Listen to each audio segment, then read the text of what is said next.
દર્શક મિત્રો, સિનોર સમાચારમાં હું મેઘા અગ્રવાલ આપનું હાર્દિક સ્વાગત કરું છું। આપ જોઈ રહ્યા છો સિનોર સમાચાર ન્યૂઝ।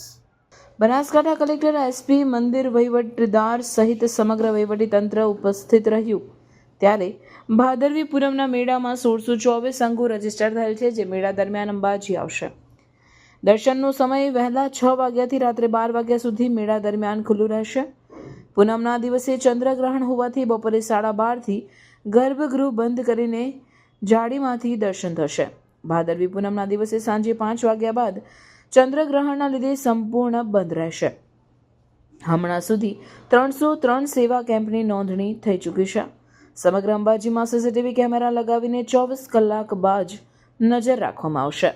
રાત્રિના સમયે ભક્તોને તકલીફ ના પડે તે માટે માકણ ચંપા, અંબાઘાટા, વિરમપુર રોડ અને આબુ રોડના રસ્તા પર સ્ટ્રીટ લાઇટ લગાડશે। વૃદ્ધ અને દિવ્યાંગ માટે અલાયદી દર્શન વ્યવસ્થા રાખવામાં આવશે, જેમાં ગોલ્ફ કાર્ટનો ઉપયોગ કરવામાં આવશે। રિપોર્ટર સિનોર સમાચાર ન્યૂઝ, અંબાજી।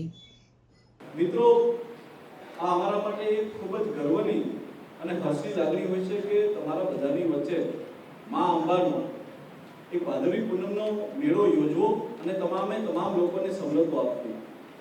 મિત્રો, અમારું કામ જ એ હોય છે કે જે દર્શનાર્થી આવે છે, જે પગપાળા સંઘો આવે છે, જે સેવા કેમ્પો હોય છે, એ તમામને સુરક્ષા મળે અને સાથે સાથે એમની સવલતો સચવાય। અહીંયા આવતા એક પણ સિંગલ નાગરિકને કોઈ પણ જાતની મુશ્કેલી ના પડે એ જોવાનું કામ જે હોય છે એ પોલીસ ડિપાર્ટમેન્ટનું અને સાથે સાથે તમામ વહીવટી સ્ટાફનું હોય છે। અને છેક આપણે આ વખતે જે ટ્રેક્ટર અને એના આધારિત જે સફાઈ કરવાની છે એ પાલનપુર સુધી, એ જે 60 કિલોમીટર સુધીનો આપણે વિસ્તાર પણ ખૂબ વધારી દીધો છે। એટલે મંદિર ટ્રસ્ટ વતી અને જિલ્લા વહીવટી તંત્ર વતી તમામ જે પગપાળા સંઘ આવે છે એમને નમ્ર વિનંતી કે આપણી પાસે એક ગયા વર્ષે પણ જે કાળી પ્લાસ્ટિકની મોટી બેગ રાખો અને નજીકમાં જે ડસ્ટબિન હોય કે આપણા ઘણા બધા સેવા કેમ્પો ચાલે છે, એમાં પણ આ વર્ષે આપણે મોટી ડસ્ટબિનની વ્યવસ્થા કરવાના છે। તો જ્યારે કચરો છે રસ્તા પર ના ફેંકતા, સેવા કેમ્પ પાસે કે રસ્તામાં જે ડસ્ટબિન મૂકેલી છે એમાં જો એ મૂકવામાં આવે તો પછી અમારા જે ટ્રેક્ટર ચાલે છે અને અમે જે વ્યવસ્થા કરી છે એ વ્યવસ્થાના ભાગ આપણે જે સ્વચ્છતા છે એ સારામાં સારી મેળામાં રાખી શકીએ, એના માટે આપણે બધા જ સંકલ્પબદ્ધ થઈએ।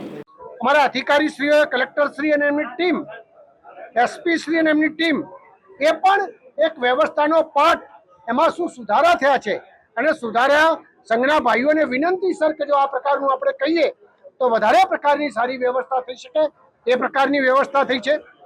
સંઘશ્રીની 2-3 જે માગણીઓ હતી એ પણ કે ભાઈ થોડા વાહનો વધે, થોડી વ્યવસ્થા વધે, તો મને લાગે છે કે સ્વચ્છતા બાબતમાં 750 ભાઈઓ જે કામ કરતા હતા એના બદલાની અંદર આપણે એના ઉપર ભાર મૂકીને 1500થી વધારે લોકો કામ ખડે પગે કરે અને 60 કિલોમીટરનો એરિયા આખો કવર કર્યો છે। વાહનોમાં પણ પોઝિટિવતાથી જોવાય એ પ્રકારની વાતના સૂચનો થયા છે અને કેવી રીતે સારી રીતે લઈ શકાય એ પ્રકારે મેં પણ સૂચના આપી છે। આજે પત્રકાર મિત્રો અને આપ સૌનો સહયોગથી ખરેખર અદ્ભુત પ્રસંગ આ સારી રીતે માં અંબેના આશીર્વાદ બધાને પ્રાપ્ત થાય એવા સારા વિચાર સાથે આજે આપણે સૌને વિનંતી કરીએ છીએ। આમ તો લગભગ સંઘો જે આવે છે એને 4 વાહન કે કંઈક અંદાજે એટલા વાહનોની પરમિટ આપતા હોય છે, પણ જ્યારે મેં કીધું ને કે હમણાં માગણી કરી છે એ લોકોને તકલીફ ના પડે એમાં કંઈક 5-10% જેમ આપણા લોકો વધતા હોય છે યાત્રાળુઓ, એ રીતે વાહનો પણ વધે એવું આપણે સૂચન કર્યું છે।